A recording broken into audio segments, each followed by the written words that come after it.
सुबह में मैंने वीडियो बनाया था।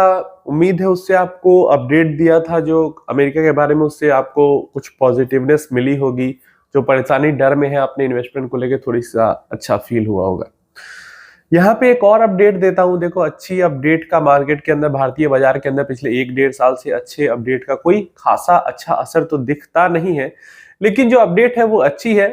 मार्केट के medium to long term growth के लिए अच्छी खबर है। शॉर्ट टर्म में पता नहीं असर हो या ना हो पॉजिटिव। तो यहाँ पे ये अनाउंसमेंट आरबीआई ने अपने पिछले 1-2 महीने पहले ही किया था कि वो कुछ एक्शंस लेने वाली है और मार्केट के अंदर में लिक्विडिटी इंप्रूव करने वाली है। तो यहाँ पे अब जो वो चीज है, अब वो महीना आ चुका है फरवरी का, जहां से ये जो सारा सिनारियो है वो प्ले आउट होते हुए हमें दिखाई देगा। Reserve bank of India on Friday announced a series of liquidity measures that will inject more than 23 billion US dollar। रुपी में बात करें तो वो 2 लाख करोड़ रुपए होते हैं into the banking system following a review of current liquidity and financial condition। तो अभी का जो फाइनेंशियल कंडीशन है हमारे इकोनॉमी का और जो लिक्विडिटी है, उसको देखने समझने के बाद, उसको एनालाइज करने के बाद आरबीआई ने डिसीजन लिया है कि बैंकिंग सिस्टम के थ्रू इकोनॉमी के अंदर 2 लाख करोड़ का लिक्विडिटी इंजेक्ट किया जाएगा। अच्छा, लिक्विडिटी बढ़ाने से क्या होता है? अब देखो, डायरेक्टली पैसा मेरे आपके किसी और के हाथ में तो दिया नहीं जाएगा, किसी ना किसी सिस्टम के थ्रू ही हाथ में आएगा। तो पैसा आने से क्या होता है? ज्यादा पैसा मार्केट में आने से डिमांड बढ़ती है। डिमांड बढ़ेगी मतलब, डिमांड कहने का मतलब अभी हम कम सामान खरीद रहे हैं, पैसा हमारे पास आएगा, हम ज्यादा सामान खरीदेंगे, बिजनेसेस का ज्यादा सामान बिकेगा, बिजनेसेस का रेवेन्यू प्रॉफिट बढ़ेगा। ये एक चीज होती है। दूसरा एक चीज का निगेटिव असर होता है कि इन्फ्लेशन भी बढ़ता है। तो ऑलरेडी हमारे यहाँ पे इन्फ्लेशन बहुत कम है, एटलीस्ट पेपर पे बहुत कम है, तो लिक्विडिटी इंप्रूव ये कर सकते हैं। और रेपो रेट जो कट करते हैं उससे भी तो लिक्विडिटी ही इंप्रूव होता है। तो बेसिकली बात है कि मार्केट को संभालने के लिए ये लिक्विडिटी इंप्रूव करने की यहाँ पे बात की जा रही है। अब किस किस तरीके से होगा ये देख लो, समझ लो जरा आप। The central bank will use a combination of open market bond purchase, foreign exchange swap and VRR, जिसको वेरिएबल रेपो रेट कहते हैं, operation to ease liquidity condition in the financial system. तो ये 3 तरीकों का इस्तेमाल करेगी। पहला, ये ओपन मार्केट से बॉन्ड परचेज करेगी आरबीआई, दूसरा फॉरेन एक्सचेंज का स्वैप करेगी, और तीसरा VRR ऑपरेशन करेगी। क्लियर है? सबसे पहला, as part of the measures RBI will conduct a 90 day, 90 दिनों का, ये ज्यादा कम दिन का भी होता है, वेरिएबल वेरिएबल रेपो रेट जो होगा ऑपरेशन, और ये 25,000 करोड़ का होगा, और ये जनवरी 30, 2026 को होगा। Allowing banks to borrow funds at market determined rates against collateral. तो होता क्या है कि नॉर्मली क्या होता है, रेपो रेट पे बैंक फंड उठाती है, लेकिन जब ये जो VRR का जो फेज होता है, तो VRR के अंदर में फिक्स्ड रेपो रेट नहीं होता। नॉर्मल जो हम 5.5% या 5% या 6% रेपो रेट की बात करते हैं, वो फिक्स्ड रेपो रेट होता है, और VRR के टर्म में ये वेरिएबल होता है। ऑक्शन के थ्रू डिसाइड होता है कोलेट्रल के अगेंस्ट में कितना % पे पैसा मिलेगा।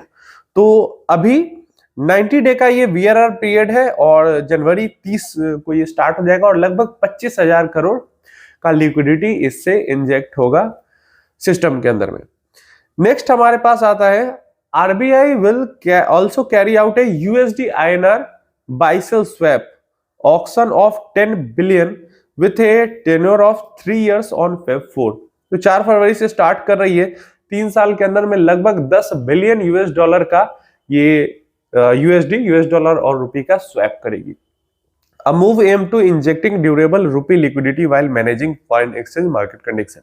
इसके अंदर में क्या होगा? इसके अंदर में होगा ये कि जैसे बैंक्स के पास भी काफी सारा फॉरेन मनी रहता है, फॉरेन करेंसी रहती है, और आरबीआई के पास भी रहती है। तो अलग अलग बैंक्स के पास जो अभी यहाँ पे, क्योंकि USD INR का स्वैप एक्सचेंज हो रहा है, तो अलग अलग बैंक्स के पास जो US$ होगा पड़ा हुआ, वो US$ आरबीआई ले लेगी, आरबीआई रखेगी, और उतने वैल्यू का आरबीआई रुपया बैंक्स को देगी। यहाँ पे जो वैल्यू है वो 3 इयर्स के टाइम पीरियड में 10 बिलियन यूएस डॉलर का ये स्वैप यहाँ पे करने वाले हैं। तो ये एक चीज हो जाती है। तीसरा, ये दो चीज हो गई। तीसरा यहाँ पे क्या है कि the central bank said it will purchase government securities worth an aggregate 1 lakh crore. 1 lakh crore के आसपास का सरकारी बॉन्ड जो है वो आरबीआई खरीदेगी। और क्योंकि ये ओपन मार्केट से परचेज होगा और ये जो परचेज होगा एंड देन यहाँ पे जो ये 1 लाख करोड़ का है, इसमें से the bond purchase will be conducted in 2 phases. 50,000 crore का 2 दिन में परचेज होगा, एक 5 फरवरी को होगा और एक 12 फरवरी को होगा। तो पैसा मार्केट के अंदर में आएगा क्योंकि ओपन मार्केट से हो रहा है।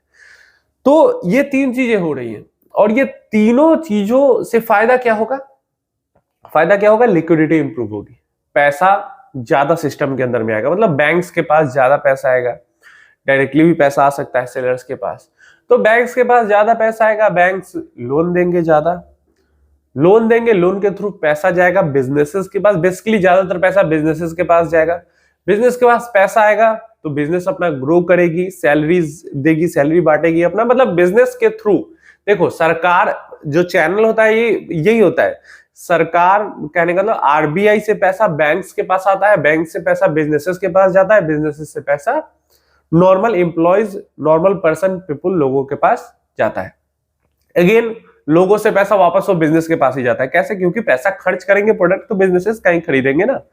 तो इसी तरीके से लिक्विडिटी इंप्रूव होता है, तभी भी ऐसे ही साइकिल काम करता है। और लिक्विडिटी जब डिक्रीज करना होता है तो भी ऐसे ही साइकिल काम करता है। इन माय ओपिनियन ये काफी एक अच्छा खबर जरूर है, और खबर तो पहले से पता था, लेकिन अब फरवरी के महीना में ये काम होने जा रहा है स्टार्ट। तो मार्केट के अंदर भी, इकोनॉमी में भी इसका असर दिखना चाहिए और मार्केट के अंदर भी इसका असर दिखना चाहिए। लाइक फेब मंथ खत्म होने के बाद असर दिखना इसका शुरू होगा।